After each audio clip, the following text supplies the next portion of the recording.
Good evening. It is 7 p.m. This open meeting of the Acton Finance Committee is being conducted remotely, consistent with Governor Baker's executive order of March 12, 2020, due to the current state of emergency in the Commonwealth and the local state of emergency declared by the Acton Board of Selectmen and Board of Health due to the outbreak of the COVID-19 virus.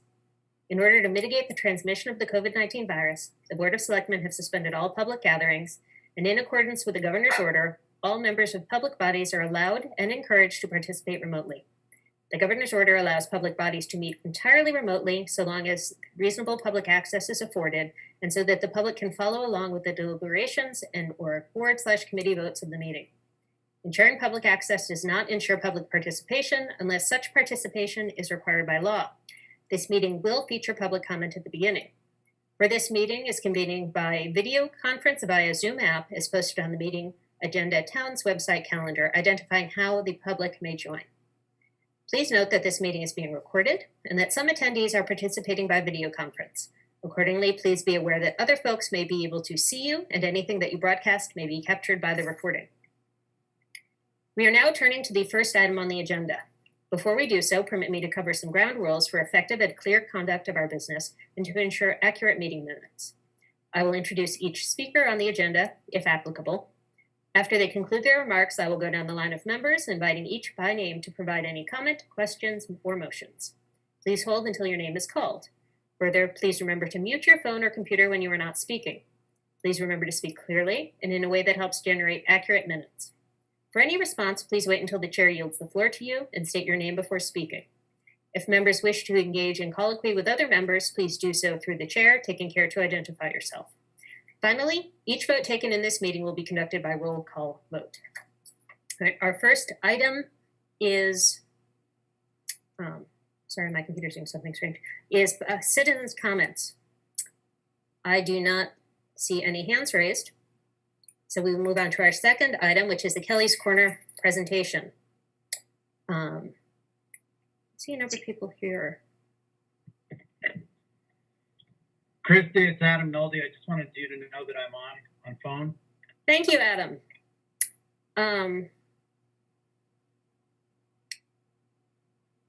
One second.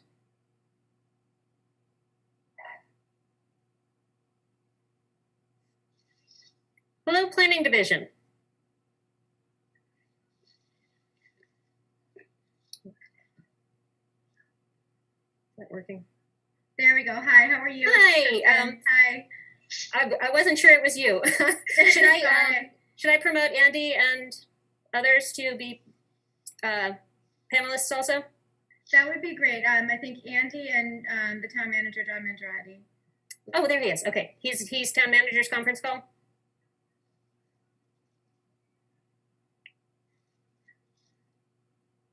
And Dean Charter, you said? Andy Brockway. I got Andy Brockway, Dean Charter, and John Mangiarotti. Yes, he's listed on here, I presume, as town manager conference. Yes. See if that's who shows up. Yes, and Dean. Yep. I think you've got all of us. Wonderful.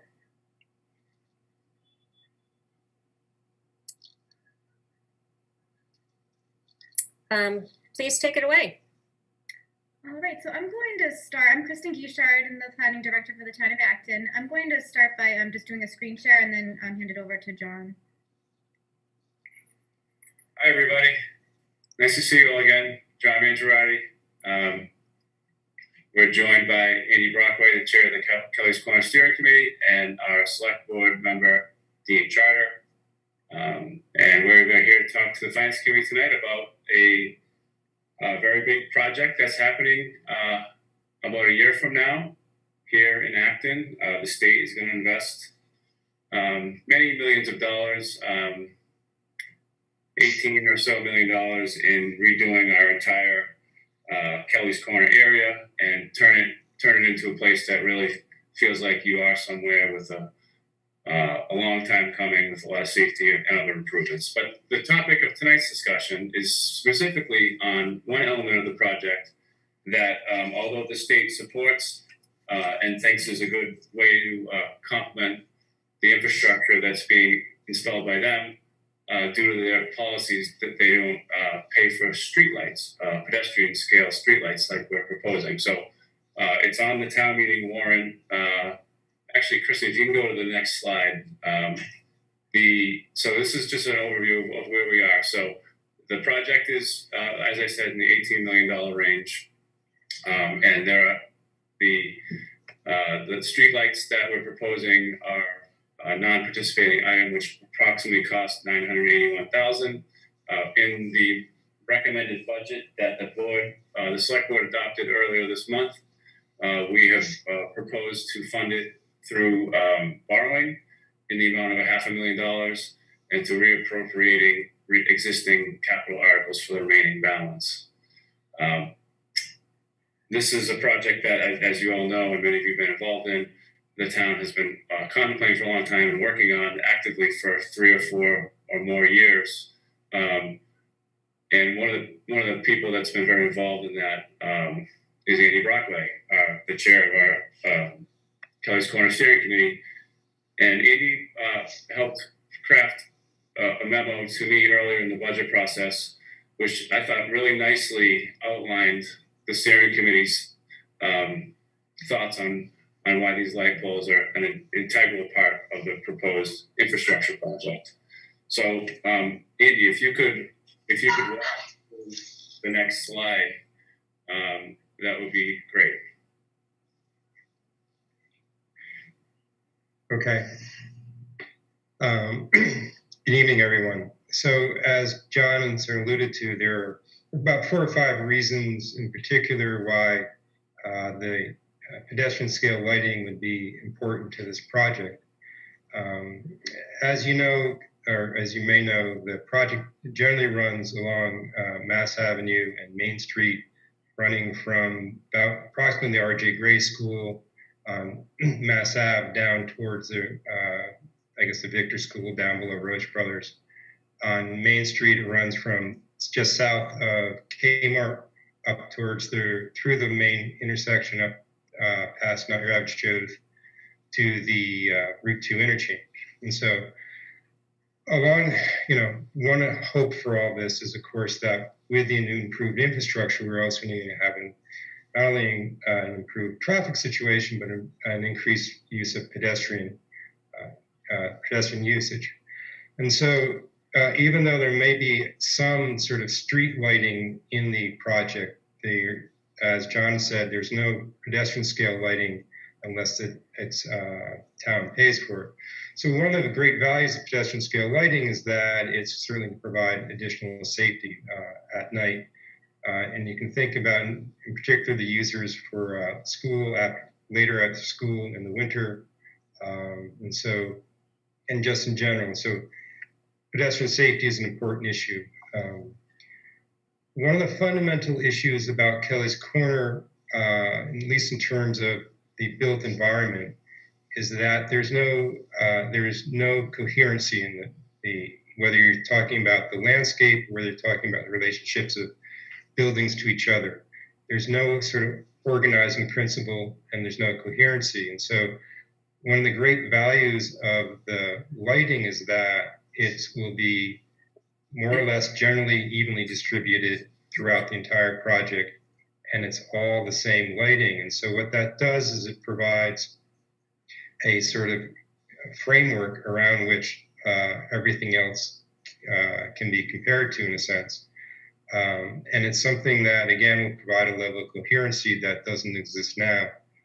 It will also provide a sense of that you've arrived in Kelly's Corner. And so one of the issues for the town as a whole, and particularly what we're trying to do in Kelly's Corner, is to the best extent possible create a town center. And so, again, trying to have some sense of place is important here, and the continuous sort of street lighting will help in that sense. Another benefit is economic development. It will extend the sort of usable hours, so to speak, for businesses, both for dining and for retail. In general, the street lighting will increase the property values for all properties near it, whether it be business or retail for residential. And so it has that added benefit to it. As sort of a corollary to what I was talking about in terms of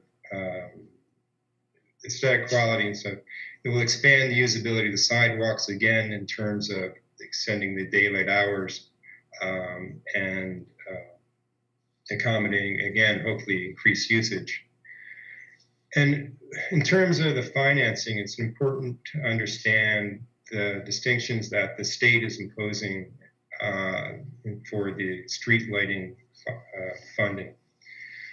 So there are several components to the actual street light. One is the lamp itself, and then there's the infrastructure leading up to the lamps. The way the state has it set up now is that if we were to include the lights in the project as of today and define it as of today, then they can support the infrastructure for those lights.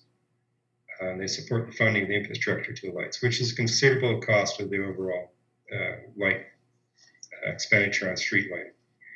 If we don't install the lights or include the lights in the design today, then not only will the street lights themselves, but the infrastructure, if we wanted to add any lights in the future, be a town expenditure, solely a town expenditure.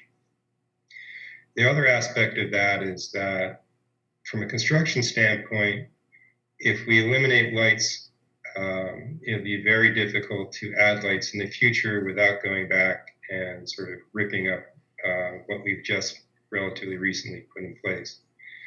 And so there becomes a premium on installing it and getting the lights into the design today as opposed to trying to do it in the future. So those are some of the principal ideas in terms of benefits for the light poles. I don't know if Kristen, do you want to talk a little bit more about the general scope? Sure, thanks, Andy. So just to start off, this is an image showing what the selected fixture will look like. And the design process that got us there really started with the initial Kelly's Corner Infrastructure Improvement Initiative that was back in 2016. So residents expressed really an overall desire to have a timeless but not historic design for the pedestrian light pole, as well as other pedestrian amenities such as benches and trash cans. So later in 2019, the town held a design public workshop to help further refine that selected style, and residents overwhelmingly selected the image on the right based on both design and cost. The one on the left was much more expensive. So I'm going to walk through just quickly the infrastructure plan showing the location of the pedestrian light poles. So this image here is looking at Route 111. So the school campus is up on the top of the image, and West Acton's to the left, and the primary intersection is to your right. This image here is moving closer again to the primary intersection. You can see Charter Road to the school campus. Kristen, I'm sorry to interrupt. Could you please highlight on here where the crosswalks are when you show a picture? Sure. I can't tell. Absolutely. So can you see my mouse right now? Yes. Yes, Okay. thank you. So this is a crosswalk here. There's also a crosswalk here. This is the realigned driveway entrance to the former Kmart property. There's another crosswalk that is not shown in this. You can't kind of see the down ramp here because that was updated since. There'll be another crosswalk here, as well as across Charter Road. Then moving towards the primary intersection, you've got Route 111, Massachusetts Avenue going left to right, and then up and down, or north and south, is Main Street. So you've got the Bueno Isano on the far right, the Bolodrome down here, Verizon on the left-hand corner, and you can see that, again, the yellow circles, indicate the pedestrian light poles.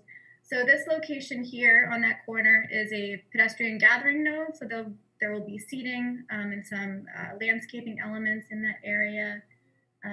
The gas station up here on the far top right corner will have light poles along basically all these indications that you can see here in the yellow circles. Moving forward to Route 111 and Community Way. So up here is Community Way. And then Mass Ave or 111, again, running left to right.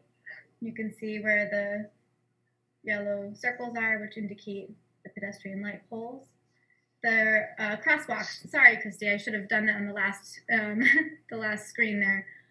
There is a crosswalk across Community Lane here. There's also going to be a crosswalk running this way, as well as over that driveway entrance where CVS is located. And then again on Mass Ave this way, right here. And then I think we hit that one as well. This is the image of Mass Ave heading closer to the Route 2 interchange, so heading eastbound. This is the entrance to the Roach Brothers Plaza, so there's a crosswalk here along that area. And then in this area here, there's this raised pedestrian landscape island. It's kind of an elongated island. There is a crosswalk that will be installed here with one of those rapid flashing beacons. And there's that little refuge island in the middle there. So now we're looking at a different section of the project. So this is Route 27. So we're on Main Street now. The Learn and Play Daycare is down here. This is the very beginning of the project. If you're heading north on Main Street, coming from Maynard, and this is that raised landscape island here as well into the approach into Kelly's Corner. We're on Main Street still here, Route 27. We're heading towards the main intersection. This is the old McDonald's here. And this is the realigned crosswalk, or I'm sorry, realigned access driveway into the former Kmart property. So there will be a crosswalk here. There's also a crosswalk across Main Street here. And then a crosswalk over Beverly Road here.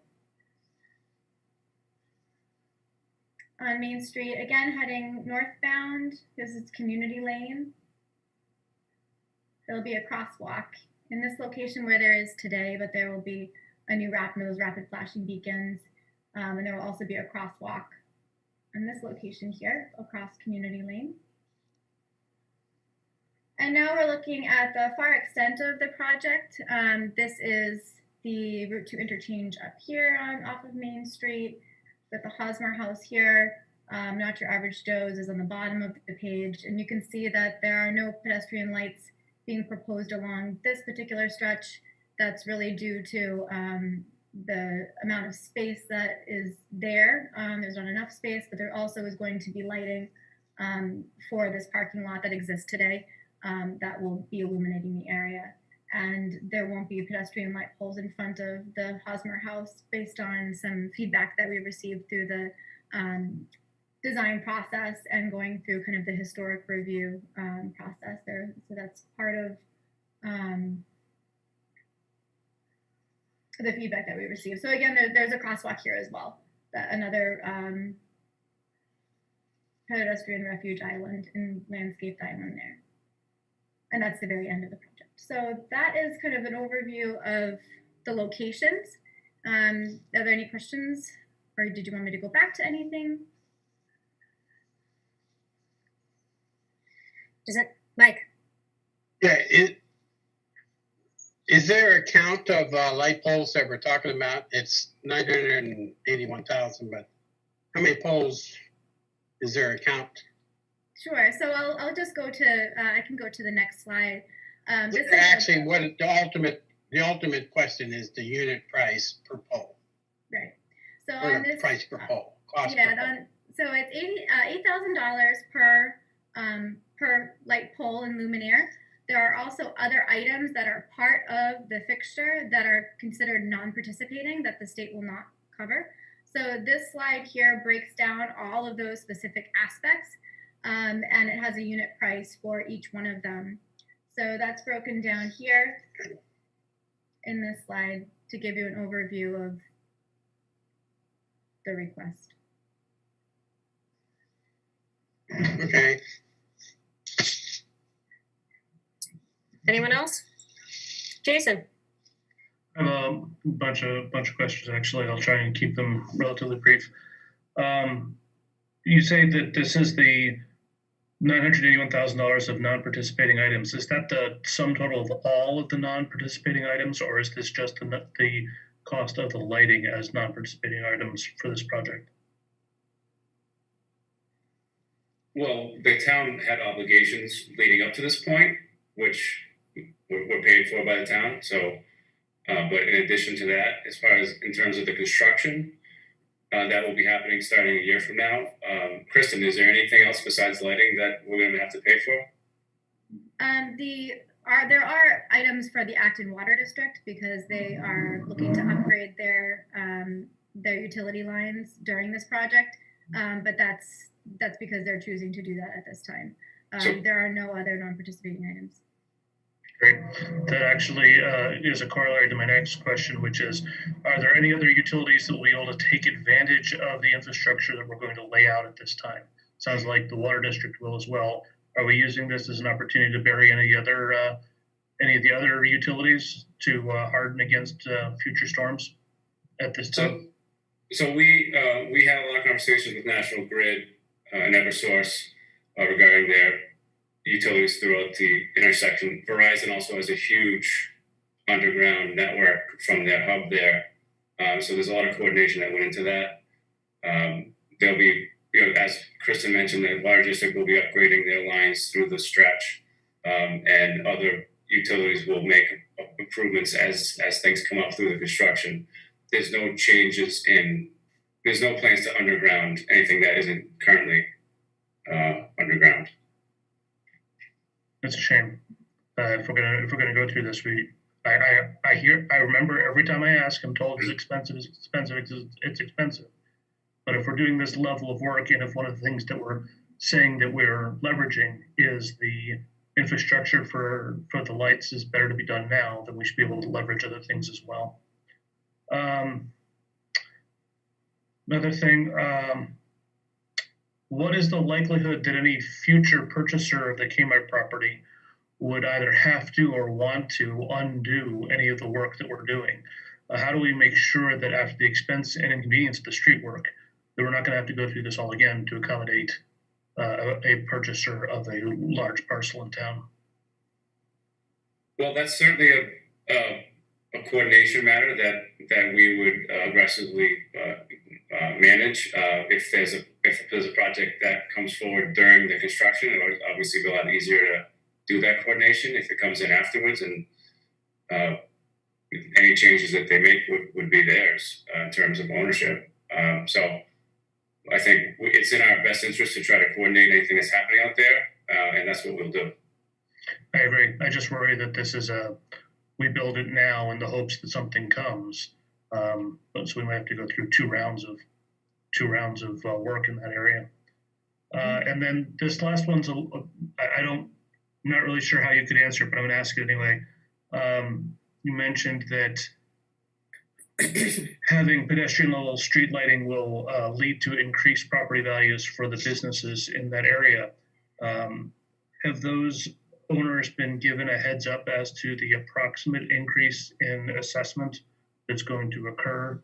Because once these lights go in, the assessor is going to go through and say that the property's changed. There's been a betterment, for lack of a better term. I don't want to start a sewer debate. There's been a change to the property, and so the assessment's going to go up. Have they been given any heads up as to what that impact is going to be to their real estate bill? So our team has worked very closely with everyone that owns property along the stretch and is in communication with them about impacts to their property. And I think they're aware that a major infrastructure project like this will impact them. But we've not given any. It wouldn't really be responsible to try to give them any information like that at this point. Okay. Thank you. Anyone else? Steve. It's Roland. Oh, Steve first, then Roland. Thanks, Christy. So I think Andy said that this is a cost that we will be out of pocket if we do it now as part of the project. What's the difference if we did it later? I mean, how much is the state going to pay for in terms of infrastructure that we would then have to pay ourselves if we did not pursue it at this time? Thank you. That's a good question. Kristen, do you have a sense for what that extra work is that they're doing that we would have to do otherwise? I would have to tally up the specific items in the cost estimate. It would be those items that are listed that are associated with the pedestrian light poles, and then as well as any work that would require, to open up the sidewalks that were just put in, to put conduit underneath and run the conduit lines. So drilling into concrete and doing that work, I'd have to get a quote for that. As well as police details, and construction staging type of equipment. So we'd have to look into that to get an actual real estimate. But it would be a substantial burden to do it afterwards because of what you just said. Everything's been laid down. We wouldn't go in and open it back up again to rewire these. Yeah, Joe, I'm not looking for a quote level detail. Just a ballpark number would be fine. But I think it's when you're saying do this or do that, I'd like to see both numbers. I understand we don't want to do it after the fact, but I'd still like. Sure, we can come up with an estimate for you. Okay, sure. thanks. Roland, So I didn't hear the response that Mike Major asked of how many light poles, and I did a calculation. It looks like there are 92 light poles. Is that accurate? Yes. Okay. I mean, I do wish too that when we're going through this project that we spent the extra money, like Jason said, and moved the power lines underground. It would have made a lot better, a lot nicer looking project when you get done, the end result. I don't know what that would have added points moved at this point, but if there's any way that could be done with the project, that'd be great, but I don't know. So, thank you. Adam, Sorry, it's really slow to unmute this. So 92 light poles at 8,000 comes to 736, and the 736 is listed under the non-participation total. Does that mean that the state grant does not participate in the cost of any of those light poles? Yes. So the light poles are 100% on the town of Acton and the associated wiring and everything else that goes with them. Is that correct? The items shown on this breakdown are covered by the town as part of the construction process. There are other items not shown here that are necessary to facilitate this work, which Steve Noon asked for more details on in terms of what those costs are, and we can provide that. But everything shown here would be covered by the town. Okay. So then, just to be clear, the wiring costs, I assume that's $250 and $2 per lineal foot.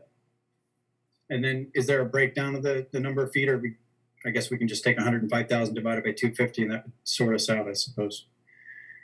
I think that's it for questions for me. Thank you.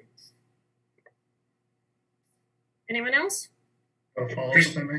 Oh, yes, go ahead. So 92 poles, I think it was 92 was the number they just said. That's a decent number of poles. I understand the need to put in the infrastructure, the conduit, the underground tunnels, the whole 9 yards, the wiring. I get it.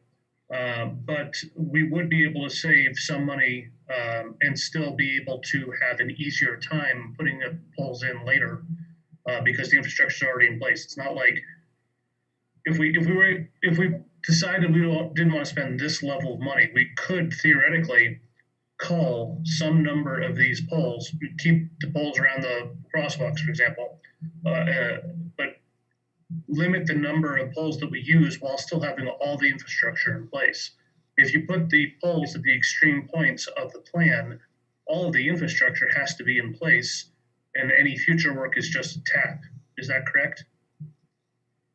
Partially, yeah. I think that the process that we're doing right now is to tell the state the poles that we want to put in and the locations that they are, and they'll plan their construction and the underground installation work to accommodate those pole locations. If we take pole locations out of the plan, they will no longer make those accommodations so that we would not be able to just add them later. They would not be part of the process and wouldn't be accounted for. But I mean, the premise of what you're saying is right. If we took poles away, it would cost less. Yes. And the vast majority of the infrastructure would actually still be in place. I mean, you still have to run the conduit from one end of the project to the other. Yeah, So- I'm not sure that's actually accurate, that the vast majority of infrastructure would be in place. I mean, there's this kind of very descriptive breakout here in this slide of some of the items that are non-participating. But I think what would happen is if we actually had the lights within the project as of today, for argument's sake, there are other infrastructure items that aren't listed here that would be included, the state would pick up. So for example, and I might not be exactly correct on this, but for example, the concrete bases for the light poles, or they're literally the conduit here, because there's literally not a definition of conduit on this list. So my understanding is that there's more infrastructure that the state will include as of today, for example, but that that is necessary to do the project, but they would not pay for in the future. Okay. So with a $1 million price tag, what was there a scaled down version, scaled down plan, or is this the scaled down bare bones plan as it stands now? I mean, this is the basic plan. There are ideas about scaling it down potentially, and those would be generally geographic in nature, as opposed to sort of skipping other pole, for example. So those would be, do you tend to reduce some lighting as you're coming into Kelly's Corner in general as a theory, as opposed to in the center of town, in the center of Kelly's Corner? And so it's just a question of, how far you want to take that. And of course, obviously, part of the economic benefits one way or the other. Thank you. Following on the heels of that, I would love if you could back up to the various slides. Actually, I'd love to see the one, in front of the Roche Brothers entrance along 111 when you're heading towards Route 2. Yes, that one. Is that a sidewalk on the Roche Brothers side? I believe so. Yes. Yes. Why are we doing that? So that sidewalk, sorry, John, did you want me to Please do, please. that one? So that sidewalk was always part of the project, and it was actually further extended. If you can see my mouse, it was further extended just east of this area here. If we went to the next sheet, you would see it. And that was based off of public feedback and public comment. So townhome condominiums, a pretty large condominium complex is right back here. And those residents expressed a desire to have a continued crosswalk that's safe and accessible to get to the Roche Brothers Plaza. So it really ended originally here, but the sidewalk is actually extended further down. So that sidewalk also, we also have a crosswalk in this location here based on public feedback from the, you guys will have to correct me. I'm trying to remember the school. Victor. The Victor School, thank you. That's over on this side of Mass Ave. There's a lot of students and faculty that actually cross the street now today to go to the Roche Brothers Plaza. So it's really for all of those reasons, and also just to increase accessibility for all users.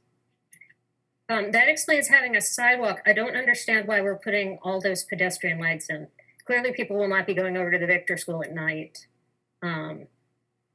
That's going the other way, though. Well, they're not going to be coming from the Victor School at night either.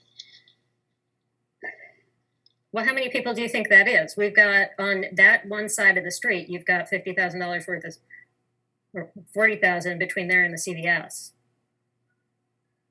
And then on the other side, I'm all for having sidewalk access everywhere. I just think at $10,000 a pop for pedestrian lighting, some of these could be cut back. There are very few houses. There are, I think, maybe 5 houses on the south side of Mass Ave after the Victor School. And yes, there's those condominiums, but you notice we don't go a lot of places with pedestrian lights everywhere. I think this is somewhere that it can be pared back. And again, at $10,000 a light, you pull 10 of those out, and that's a good chunk of money. Another question I have on this topic is whether you have talked to residents about them. I've mentioned previously, my brother is having a fight with his town to try to get a pedestrian light removed because he's, again, somewhere like this that people don't walk particularly, and it just shines into his house. There's some at the edges. I understand if it's a house between businesses, you want to have a continuous walking area, but some of the houses on the edges, I wouldn't think would necessarily even want a light. I'm thinking across from Sorrento's, right after the Kmart parking lot, if you're heading south on 27, there's that row of townhouses that have lights there. Have we discussed with them? We've gone over the plans with all the neighborhood and the public in public forums, and there was a design public forum to discuss these lights, as Kristen mentioned. The more historic, less expensive ones were chosen. In terms of, did we ask each household whether they wanted a light in front of them or not? Kristen, did you have that conversation with everybody? So we approached the project in a holistic way, showing them all of the plans and yes, going over locations of light poles, what is this on the plan, what is that, specific questions like that. These pedestrian light poles will be full cutoff, so they will be in compliance with the Town of Acton zoning bylaw, so they won't emanate light up and out, but down. So that's the design of the light pole that's being selected. And yeah, so we've done quite a lot of outreach, and we did, like John mentioned, we did have a pretty detailed design public workshop about it too. I agree with that concept in general. Please correct me if I'm wrong on this, but I believe that sidewalk stops in front of those townhouses. You're not going to particularly get foot traffic through there. I would love to be wrong about this, but telling people we're doing this project doesn't necessarily translate in their minds to, okay, a light is going to go up in front of my house. Does it continue past there? I can't tell. By the daycare? Across from the daycare. It's just short of the daycare. Yes. Does that sidewalk continue past the townhouses? The project limit is right here, and these are the townhomes, and the project limit is right about here. The daycare is right here. Okay. So I'd like to point out, though, that sidewalk, there is an existing sidewalk which continues along there all the way to Maynard. Yep. And Dean, we're not talking about putting lights absolutely everywhere either. There clearly some point in the future, hopefully, will be a project for a lot of these things, and roads will need to be done over time, etc. We've spent a whole bunch of money on stuff, and this project feels to me like we've put street lights in, or pedestrian lamps in, where we'd really like them to be without a thought towards the overall budget. And I appreciate this is ideally a once in a lifetime project, and we've chosen the less expensive pedestrian poles. But there's some of these that I think it's really wishful thinking if we're looking towards the, well, someday we'll get there. I would hope that in the someday we'll get there, the amount of changes that will need to happen, such as building much business that would be walkable past the CVS on 27 is, there's going to have to be other big things to change for that. Also, these sidewalks are largely serving the people in this area. There is no public parking. There's no publicly available parking like there is in West Acton. Village Works has the nice parking lot there. You can park on Spruce Street. You can park on 111. You can park on the side of Windsor. There are a number of places for people to come to the area to park and walk around and do things. Kelly's Corner doesn't have that sort of infrastructure anywhere. So we're putting in these, in my mind, still rather expensive. I don't mean anything by that, just in terms of it adds up quickly to create walkability in an area that just doesn't have the underlying infrastructure to support it for this concept of a nighttime walkability. Yes, having lights for the kids in the afternoons when you do pick up is good, but it's not even that dark then. I do pick up.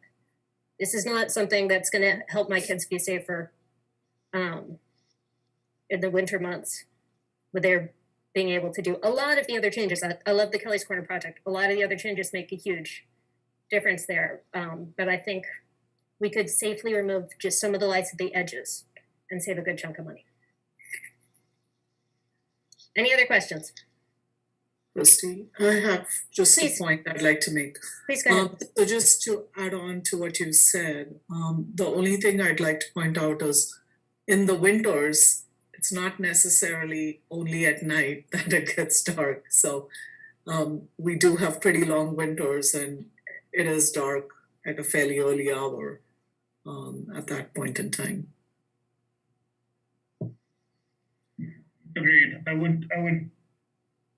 would like to recommend that the town have a plan B or a scaled down contingency version of this. If this comes across as being too much of an ask at town meeting, it could get thrown out. And so having a scaled down version might allow you to have a plan that can work for now. So I would say this feels like we're trying to go big. I would recommend that you have a scaled down version so that you can salvage something in case the big plan fails. Yeah, I would add my 2 cents is that, we don't want to be penny wise and pound foolish. If you eliminate X number of poles with the intention of putting them later when you think they might be needed, it's, it's the way construction inflation goes, those poles are going to cost you not $10,000, but $20,000. It's plus you're going to be digging up the infrastructure that's already there. I think right now you have the economies of scale. You got a good unit price because you're talking 92 poles. The design team, I'm sure, worked long and hard to figure out the proper number and proper placement of these lampposts to give the whole concept, the lighting and the atmosphere of Kelly's Corner. And I think if you just pull selective polls because you don't think there's going to be a person here today, we got to think about tomorrow. We got to talk about 10 years from now, 20 years from now, when this is really established. And I just think the more we can front load this project with projects that was a thought for the future, the better off and the cheaper it will be. I don't think when you're saving, just individual poles, that's really insignificant in the whole scheme of things. So Mike, but you're insignificant. 10 polls is $100,000. Yeah, and I tend to believe that $100,000 for an $18 million project is insignificant. Shenanigans. We're talking about a $500,000 or a $1 million project right now. Yeah, and I tend to shy away from if you build it, they will come type projects. I prefer that things be explicit need driven rather than desire driven. Adam. So you guys are the lighting architects, the lighting designers, the traffic safety engineers. That's who did this layout. And just because, it's $10,000 a pole. Mike, you raised a good question. Kristen, how was it chosen where to put the pedestrian lights? I'm unmuted here. So the team at GPI, they have landscape designers, and the landscape designers place the pedestrian light poles with both scale and safety in mind. So the height of the light pole dictates how far the light can basically be cast. So the higher the light pole, the more area it covers. But if you go too high, you lose that feeling and actual look of even a pedestrian light pole, and it starts to become more of like a highway arm light. So they played around with some different scenarios, having lower lights, higher lights, and landed on this particular design scheme. This came to the Kelly's Corner Steering Committee a few times, and actually they discussed that. So you can kind of tell on the plan where you see the light poles going back and forth, where the light ends from on the ground from one pole, it picks up from the next. So that's how they do it in layman's terms. I wouldn't be able to describe it to you in any more technicality there. But. I think the question that Mike and Jason and I are butting up against a little is, was there any guidance given on how much of the project to cover with pedestrian poles? Or were they just told, here's the project, put up? It sounds like the most thoughtful amount of poles, not the minimum number, but the minimum good number. So they're looking at safely lighting the sidewalks. And so that's when they look at how high you can go with the pole and covering the sidewalk with light so that you don't have any gaps of darkness on the sidewalk. But were they told to put up pedestrian lights for all the sidewalk in this project, or were they given certain areas? And they were told to avoid Hosmer House. Was there anything else? That was the one area that was requested to be avoided. And then in terms of actual project limitations, because of the amount of space that they have, they don't do the pedestrian light poles on the opposite side of the Hosmer House along Not Your Average Joe's. So that particular stretch doesn't have pedestrian light poles based on those two reasons. Does that answer your question, Mike, about how the poles were chosen, where to put them? Yeah, that's the assumption I was making, that they put them where they believe they are needed, not. No, they put them where they were told to cover that there should be pedestrian lights within the area. Wow. I think those are one and the same, though, to some extent. I mean, if we weren't talking about money, there'd be no reason not to put the poles where they put them, right? I mean, so exactly. So we can certainly lose some poles here, given cost. I'm sure we can find some that we could eliminate. And to your point, Christy, down by 111, I sort of tend to agree with you that, if you lost a few poles there, that wouldn't be the end of the world. It's the town will face this question on other projects, though. Why is this pole in, other projects where there'll be simply no state involvement at all, where, do we put in any street poles any other place in town? Same sort of question will come up in terms of cost. But I mean, again, to your point, I think you could probably find some that you could eliminate, that it isn't some absolute scientific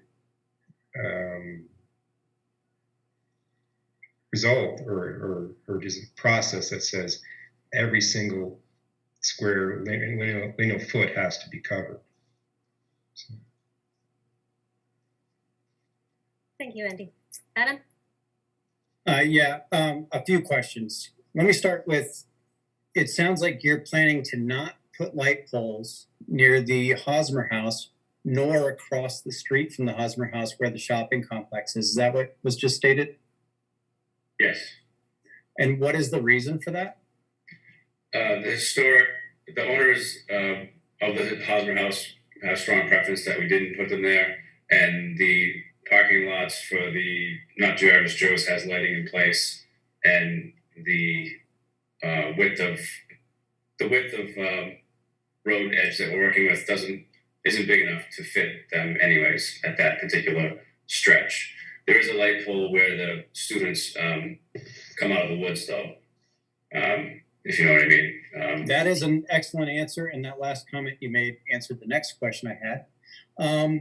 Can you please put the slide up again showing Route 27 south of 111?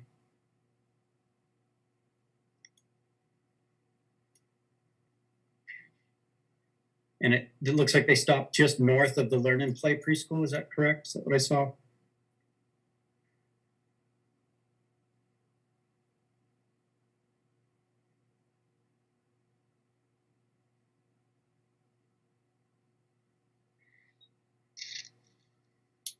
Yeah, okay. Yep, that's good. I like that. I think that's a highly used pedestrian area and bicyclists as well. And I think lights there would be very helpful. And then can you please pull up again the slide of Route 111 between 27 and Route 2? That would be CVS, the Acton Plaza.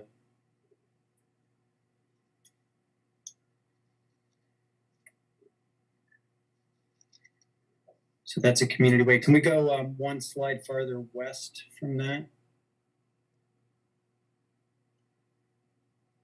Okay, I'm just trying to, I'm looking at a satellite image at the same time that I'm looking at the slide. Sorry, the slide that was just up, it has CVS in the bottom left and the Victor School in the right side. Okay, so we're trying to compare. So that's showing streetlights going virtually all the way to Route 2. Is that correct? Am I gauging the size of that scale correctly? Yeah, they're not that far down. So it's closer to the old real estate office and the apartment. I don't complex. see Townhouse Lane in that schematic. Can you show me where Townhouse Lane is in that schematic? I'm not sure exactly which one it is, but It's off screen. It's off the screen. It would be up here with the mouse is kind of going around. Okay, and is the Victor School in that schematic? Victor School is down here as well. It's not the building directly in the bottom right corner? This is actually a part of the pump station, I believe. Pump station.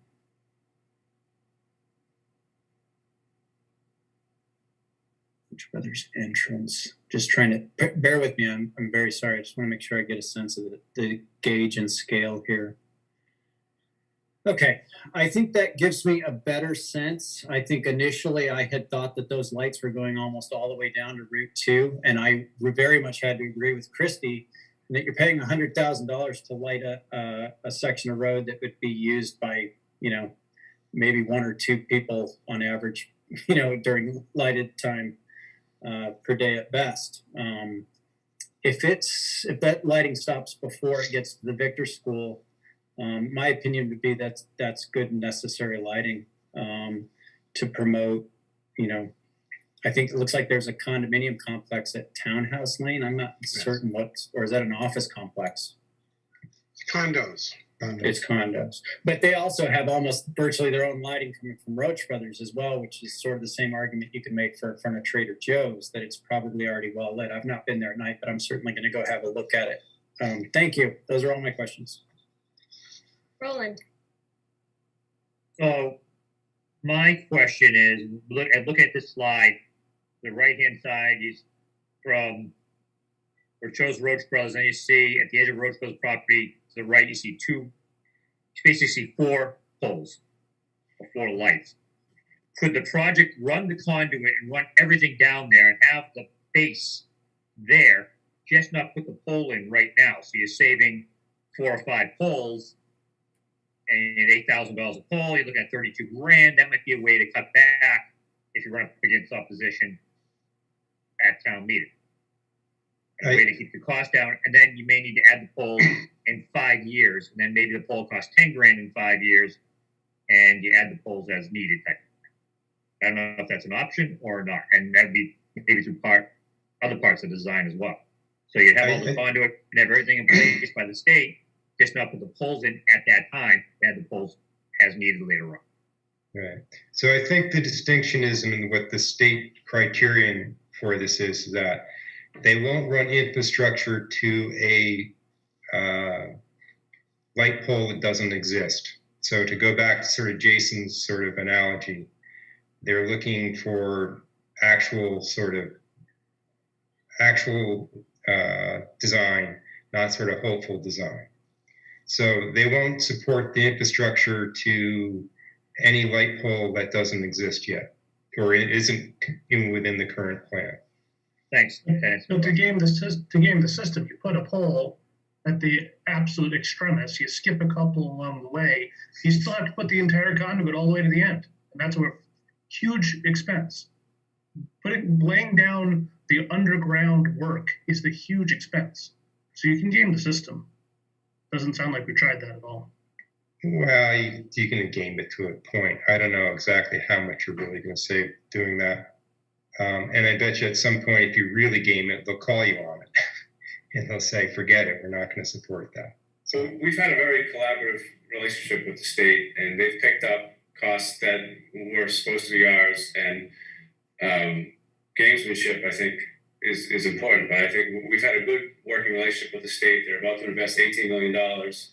And I think they've committed to do everything they can to support these lights with, the conduits and everything else that goes there. And they just need an answer from us on the lights that we're putting in. If there's one or two lights that the finance committee wants us to take out, we could probably, I could bring that back to the board, and I'm sure that would be supported. But is there a particular light or number of lights that you're concerned with? Because this was designed to try to support pedestrian safety and cyclist safety, and also create a feeling of you're entering Kelly's Corner by this design aesthetic. Like if you look at this graphic in front of us, that thing in the middle is an island which is meant to kind of tell you that you're arriving in the district or in the Kelly's Corner area, and the light poles are supposed to kick in as you're arriving so that you slow down if you're driving, or you feel safer if you're walking.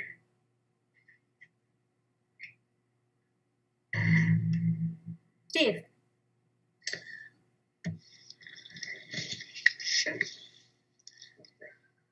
Yeah, I'm lousy at aesthetics, and I don't really like looking at diagrams. So, a couple of just factual questions. How tall are the light poles? Kristen, can you show that first picture and tell us more about the height, please? Sure. I don't have the spec with me, but this at least gives you a sense of scale. I can definitely get that and send it to you after the meeting, for sure. So if the little runner is like 6 feet tall, we're talking maybe about 24 feet. Sounds about right, but I'd want to confirm that. My sense is that's pretty high, actually. I think they'd be in the 15 to 20 foot range based on what I Probably know. 18. All right, so the little runner then is really little. So, Yeah, I mean, yeah. based on what I know of other lighting that I've done for other parking, I'd say 15 to 20 is probably closer to what you might expect. Okay, I'd appreciate if somebody could get me that. And I know they're not all spaced the same, but on average, how far apart are they? I don't know off the top of my head. We can do. Kristen can do that with the scale here, with the map. So each one of these dots here, so these little black dots, each one of those, it's 100 feet. Okay, About 100 feet. 100 apart. feet. Okay, thank you. Anyone else? You're gonna have to raise your hand on the computer for me to see you at this point. I have one Stop more. sharing the screen. Oh, sorry. No, that's okay. I'm happy actually having this up. I have one more question about the corner in front of Bueno y Sano. There's some red squiggly lines where the corner bends around onto. Yeah, those happen to be my own red squiggly lines. I was curious that there wasn't lighting there, and I wasn't sure whether that's because there's so much going on there that there's no place to put another light. So, Well, thank you. That was my question. Why isn't there lighting there? Yeah, so I mean, that's a question I have too, and I'm not, we'd have to go back to GPI, the engineers, and ask. My suspicion is that there's a lot of things happening in there, and given the sort of space needs for Bueno Sano, that by the time you get the sidewalks in, the handicap ramp, et cetera, you get the parking in for Bueno Sano, that there's probably not a lot of space in there, and perhaps that's why it is, but I don't know for sure. So. And the little grassy hill across the way that will someday be a park.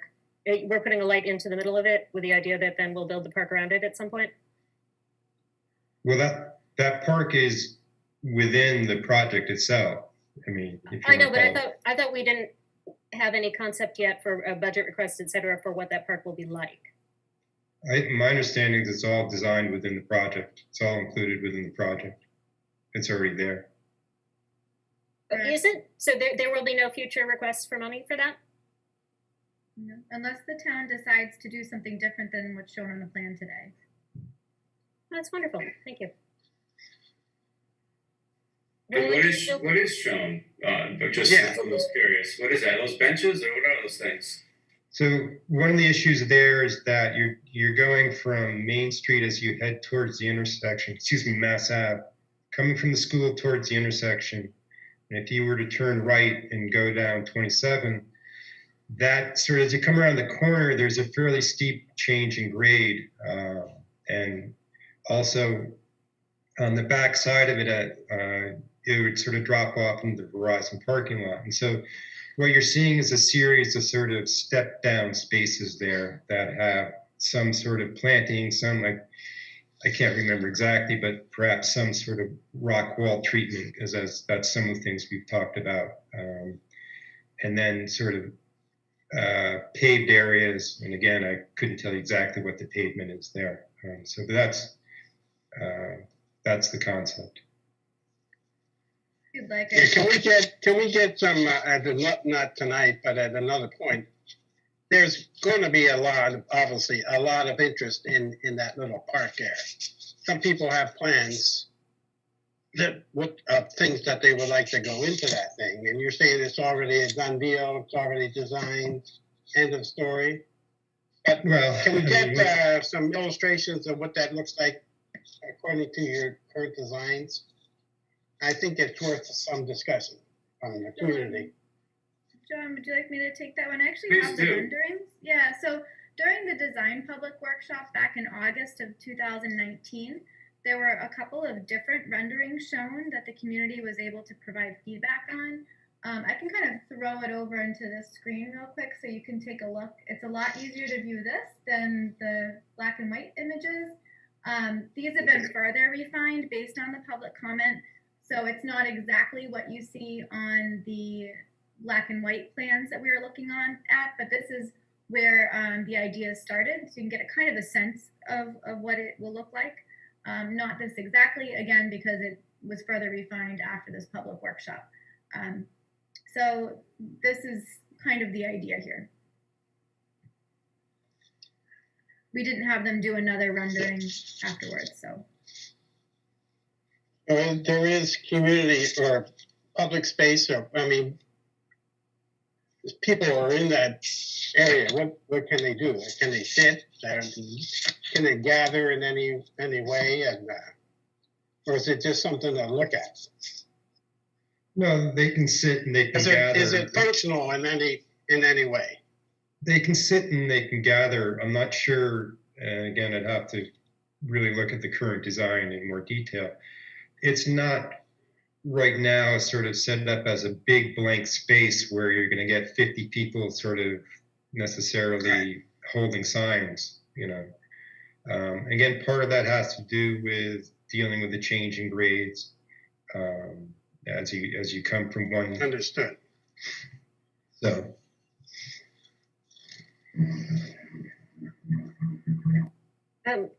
To me, that looks like. Could you put benches in there? Yeah. Is the intention that people can sit on those walls of the terraces? It's basically terraces, right? Yeah, it's a set of terraces. I mean, I honestly don't know the exact design in this in great detail, but when I looked at it a while ago, I think the intention was that yes, those walls are basically at sitting height. So. Adam, did you have another question? Yes, about the lighting over the corner by Bueno y Sanya. Since we're not putting in pedestrian lighting, what's the lighting plan for that? I know that's a good question, and I honestly don't know the answer to that. I guess, I mean, I would like to go back to GPI, the engineers, and sort of understand what's the design, what's driving the design here. So there was a space constraint There will be lighting at that location on a utility pole. So similar to what you see out there today, and as Andy indicated, there are still some of those highway lights that kind of come off of a utility pole in certain spots. So one of them is proposed to be located on one of these utility poles over here. I believe it's this one here. But we can confirm all of that for you. But that was based on my last conversation. Thanks. I don't think there's any specific need to concern. I would assume that it's, you know, as you say, either utility pole or off of the traffic light pole. But I just wanted to make sure that it's in the plan. But you don't need to confirm it back. It seems like it would be difficult for somebody to miss that. Roland, did you have another question? Yeah, I kind of follow up on Adams. Because when I was meeting before COVID hit, can you hear me? Hello? We can hear you, but you're breaking up a little. Can you hear me now? There you Yes. go. So before I was commuting, before COVID hit, I'd come down 111 at night, take a left on the 27. And when it is dark, I do see people crossing in front of the gas station to go across up to 111 or basically where the law firm is. That, and sometimes it's very hard to see them there. And I hope that can kind of be improved some way, because it can be dangerous at that intersection at night. So it's usually only during rush hour. Other times I've been through there.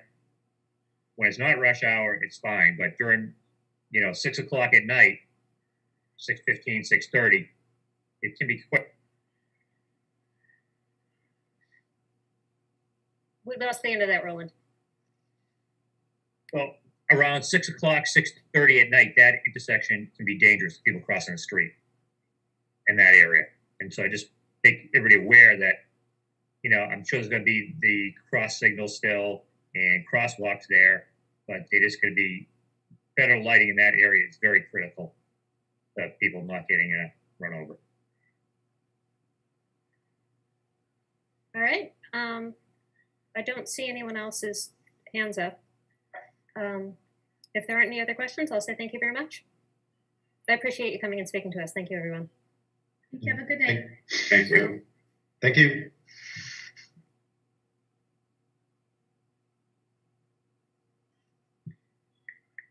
For a second. All right. Next item on the agenda is our budget and SIP meeting kind of debrief. Can I just Please do. interrupt? I have to log off, so I need to log off right now. Okay. Thanks. Bye. Bye. Reactions to the two big meetings we had, anything we would like to see improved in the process, or feedback we would like to give on anything? Sure. Jason. Again, I reiterate, the budget Saturday, even if it's held on a Tuesday, should absolutely occur prior to ALG ratification and being this far into the budget process. So please make sure that budget Saturday occurs on the earlier side. And Steve Barrett, I saw your responses to our questions. Okay, I guess we'll wait for the quarterly results, the quarterly meetings for the numbers. That would have been very nice to have had those numbers for this meeting. The more information we have, the better. Pushing it off until potentially after the annual town meeting, I don't love. Anyone else? Okay, here's where I am willing to admit to the world that I'm possibly an idiot. I am confused looking at the budget. How to tell how much general fund contribution there is to certain enterprise funds. You can see the enterprise fund budgetary request that'll say at the top which fund it's from for like transportation, things like that. How can we tell what the balance of that fund is at the time in the budget, and what the general fund contribution will be relative to that department? Please, Mr. Barrett. Good evening, Madam Chair. Hey, everybody. So, Jason, just to back up a little bit, I'm planning on presenting the third quarter data at the next finance committee meeting, in a week or two. So at that point, to our disclosures this afternoon, we're planning on adding a slide with those balances on there. So it won't Thank you. be after town meeting, it'll be at the next finance committee meeting. But to your question, Christy, the FY22 town spending package includes $375,000 in total subsidies, $225,000 to transportation, and $150,000 to the ambulance enterprise fund. It's not the easiest to kind of net out, but that's disclosed in Town Manager Mangiaratti's extensive budget offering. But those are the two kind of standard subsidies that. I'm sorry, I'm trying to ask something even more simple than that. How do I find that? Where was that in the budget book thing we got presentation? I'd have to go in and I can email you a page later. I don't have that. That'd be wonderful, thank you, because it's so much information and I was trying to find it, and Yeah. if I could just know where to look for next time, that'd be great. Good.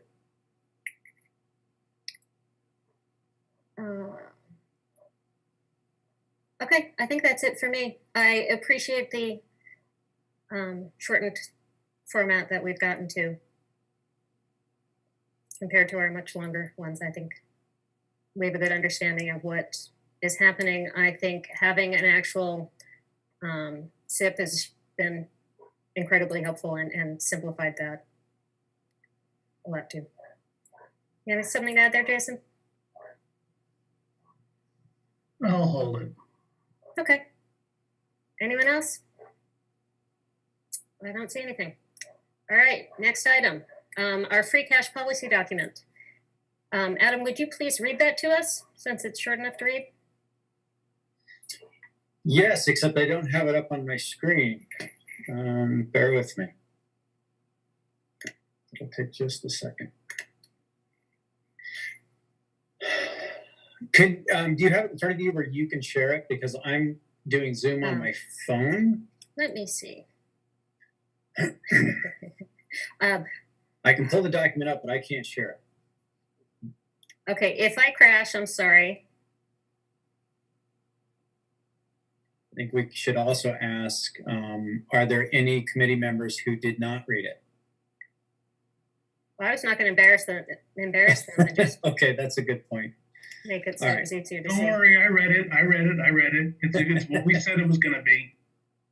Yeah, so first of all, I need to thank Steve Noon, who virtually did the homework for me by sending the information. It was almost completely written. At any rate, so I also talked to Christy about, I'd like to get to a point where we have a Is this good, yes, thank you, a good encyclopedia, if you will, of, documents, policies, procedures, what is FinCom's job, sort of a handbook for FinCom that I'm going to hopefully start to put some things together for incoming members in the future. As a new member coming in, I would find these types of things very useful. So this is a good start. So this is the free cash floor and ceiling policy recommendation for the town of Acton that we voted during our meeting on December 22nd, 2020. And from here through, I'll just read through it. So in quotations, set a free cash policy with a floor of 3% of total Acton spend and a ceiling of 5% of total Acton spend, whereby the total Acton spend is understood to be the Acton municipal budget plus the Acton portion of the ABRSD budget plus the Acton assessment from the Minuteman Regional Vocational budget for a given year. And then just gave a simple example that if those three items add up to $100 million, then we would hope to see in any given year a floor of 3%, 100 million, which would be 3 million, and a ceiling of 5%, which would be 5 million in the free cash. I put some bullet points for some of, but not all of the intentions and reasons for wanting to see this policy implemented by the town. First being to maintain a free cash level in line with the DRS guidelines and recommendations, which is more or less where the 3 and 5, I think, came from, if I'm not mistaken. Maintain a free cash level sufficient to maintain liquidity and solvency in the event of unexpected expenses. Third bullet, maintain a free cash level sufficient to maintain favorable credit ratings for the purpose of keeping the cost of debt as low as possible. And the fourth bullet, maintain a free cash level which limits the amount of collected but unspent taxes. And then I've given references for further detail if people wanted to apprise themselves of the more lengthy conversations about the subject.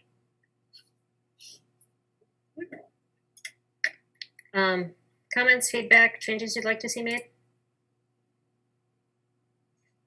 Oh, I think it reads really well. Thank you, Adam and Steve, for summing it up. That's exactly the end result of multiple meetings worth of conversation. Yeah. It's difficult to believe it boils down that simply, right? Yeah. Mike? You're on mute. So as part of the Steve, Mr. Barrett probably knows, it's not the Mass Municipal Association, but I think it's the Association of Finance Committee Members.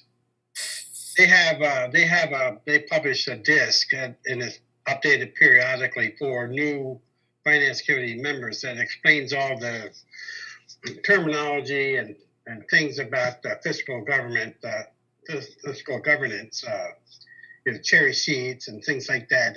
It explains all that, and we used to have get distribution of that. We could probably get some more, especially for people that are new to the committee or joined within the last couple of years that have never seen that. That it would be very helpful because it gives some good technical background information that explains the state fiscal government. I'll see if Mr. Barrett could probably get that, or Yeah, I can look to find that, Mike. The other thing is, in the past, we've had a Finance 101 tutorial that Assistant Director McMullen right developed. It's everything you want to know about finance, but we're afraid to ask. Things like free cash isn't free. It's a calculation. Things like that, and we'd be more than happy at some point to do that. But I'll look for the Association of Finance Committee, that kind of handbook, Mike. Absolutely. Great, thanks. Steve? You're You're muted. Used to be a handbook and then it was a CD. I don't know if anybody's got a CD drive anymore, so I don't know what format they publish it in, but anyway, yeah. They also have a meeting usually in October, Right. Which occasionally we used to go to. So something to think about. As far as the policy goes, I didn't do much. Adam read something I wrote, and I think the light bulb finally went on over his head, and he took it from there. So I have very little contribution to the finished document, but I did like it. Now, one thing that came up in ALG periodically was, at what point in time is free cash are we talking about? We're presumably talking about the certified free cash of the previous certification. Yeah, Yes. there is no other free cash except that which was certified on. Yeah, well, because sometimes there was this idea that the free cash would be replenished. Yeah. So could we include that? We're saying no. No. Should that be explicitly in this document?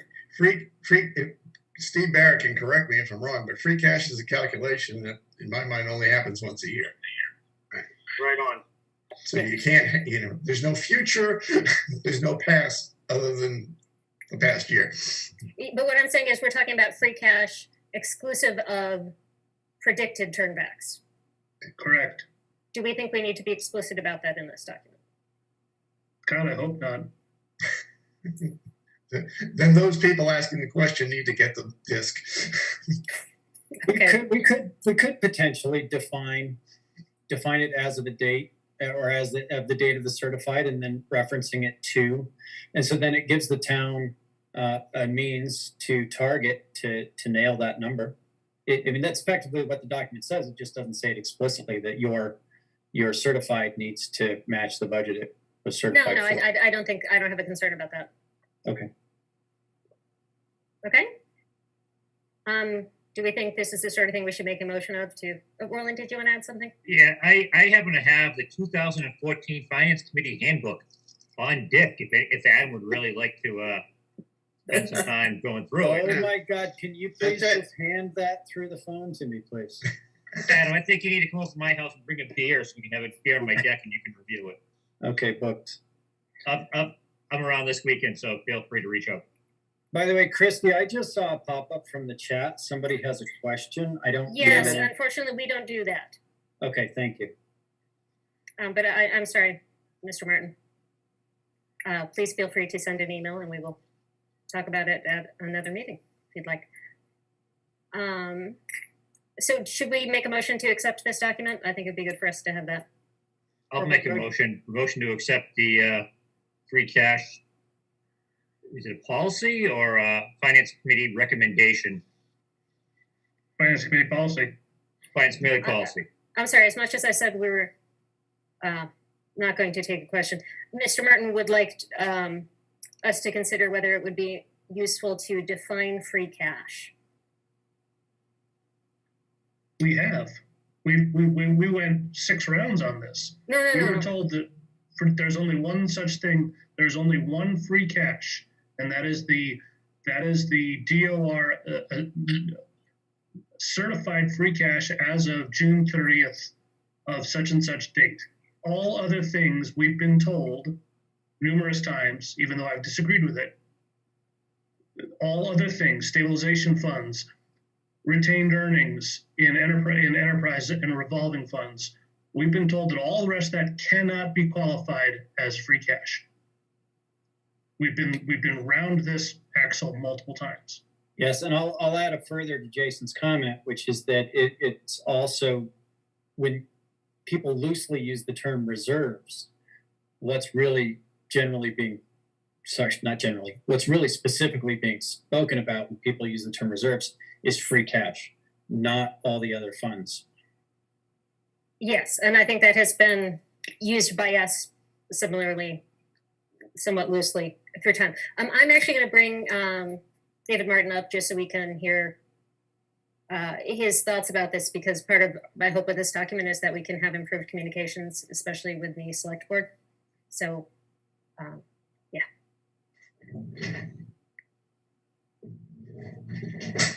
Hello, Mr. Martin. Hi, so my question is really simple. I completely agree with the certified free cash level of the previous year. But what I would say though, lowered by any spending of that free cash in a special town meeting in the meantime. So let's say we spend, we get a certified free cash level of $3 million from the previous year. We spend $1 million on open space on a fall town meeting. Then the free cash is $2 million. Is that right? We're not doing with $3 million, right? So it's the certified free cash minus any amount spent in the meantime or appropriated in the meantime. Now I'll be quiet. You guys can talk amongst yourselves. I'll just mute myself. You're right. Can I address that? Please do. So that particular question, Mr. Martin, is I think where the longer discussions really went around in circles, and we had all decided on our meeting on December 2nd that we do need to come back and we do need to set a secondary or a version 1.1 amendment to the end of this policy, addressing issues such as overspend down, getting below the floor. And so that is a subject that I think we do need to come back and revisit. But this document or this policy doesn't address that, but it doesn't exclude it either.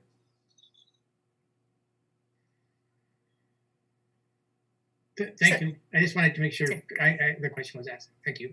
Thank you, David. I'm going to set you back to attendee. Let's figure out how to do that.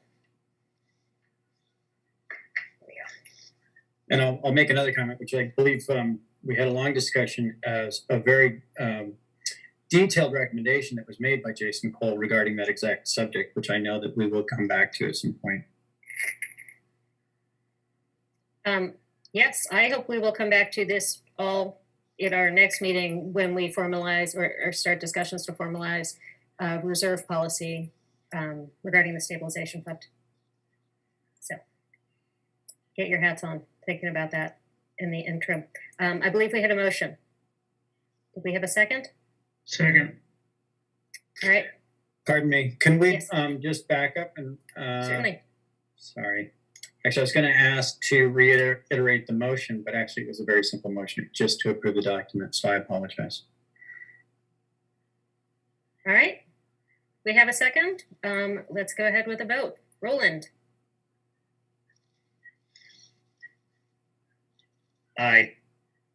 Adam,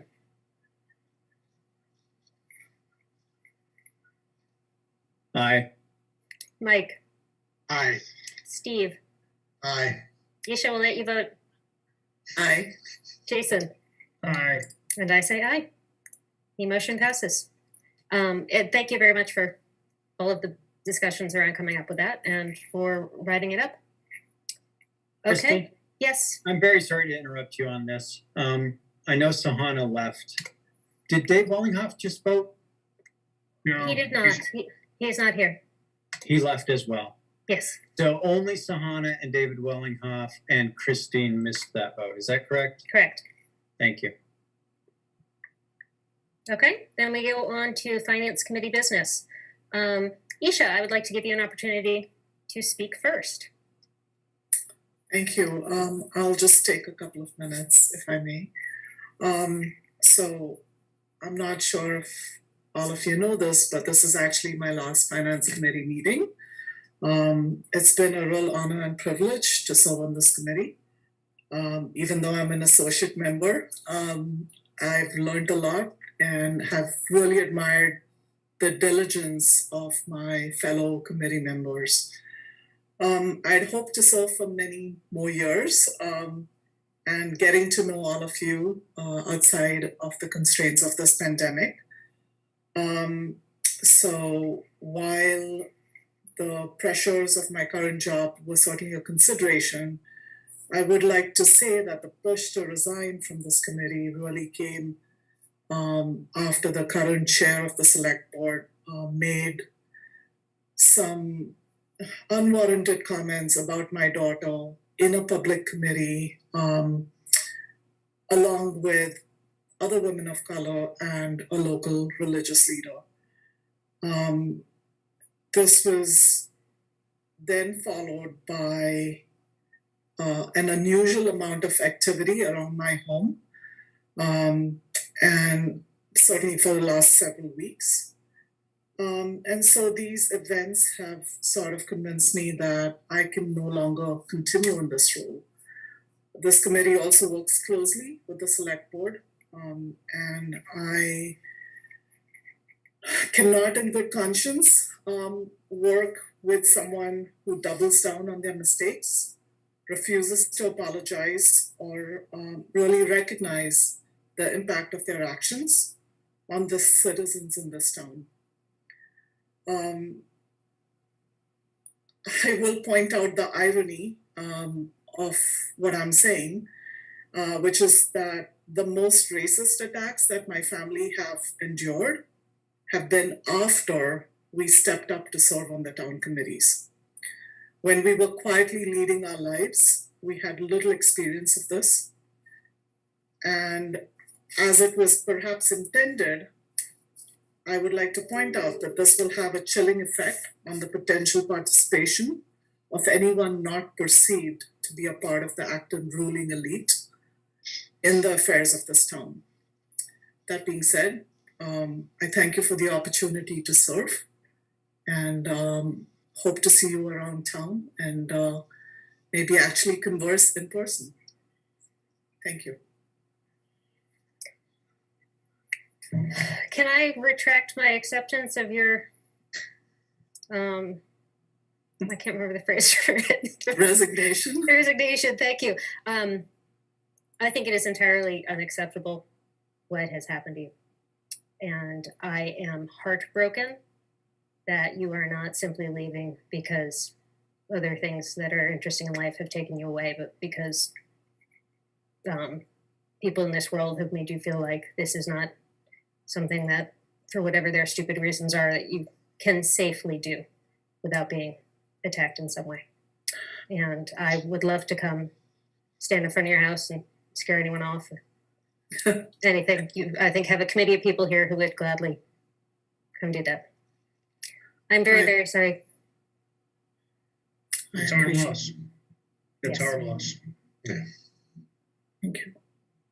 You're all the best. I do have a big scary German Shepherd, but at some point you've got to wonder if all of this is worth it. You know, is it worth your safety and your security to really just exercise your freedom of speech? Nothing more than that. And I think, you know, for me, that balance has shifted to no, it's not worth it at this point in time. So. Yeah. Well, I have a small dog who will bark at everyone about anything. So if that would help in any way. Yeah. Well, there's nowhere particularly good to go from there. Does anyone have any committee reports? Can I just ask Yes. a question to Isha?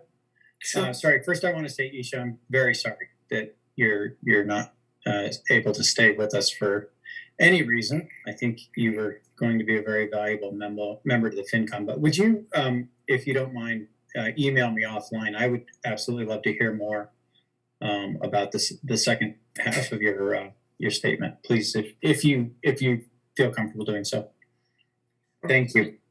Thank you. Okay, I don't think anyone looks like has any committees to report on. No? Sorry, actually, just that there seems to be a fair amount of hubbub again about the Elm Street project within the planning board, and you know, it had been receiving a lot of resistance. I think they finally came to an approval, and now there's a group within town that are looking to fight it. So that's really more or less it. All right. Isha, are you willing to do one final thing? I would love to. I move that we adjourn this meeting. Second. All right, let's take our vote. Adam, Aye. Mike. That was an aye. Steve, Aye. Isha, Aye. Jason, Aye. Roland, Aye. and I say aye. Good night, everyone. Good Night. Night. Night. Thank you.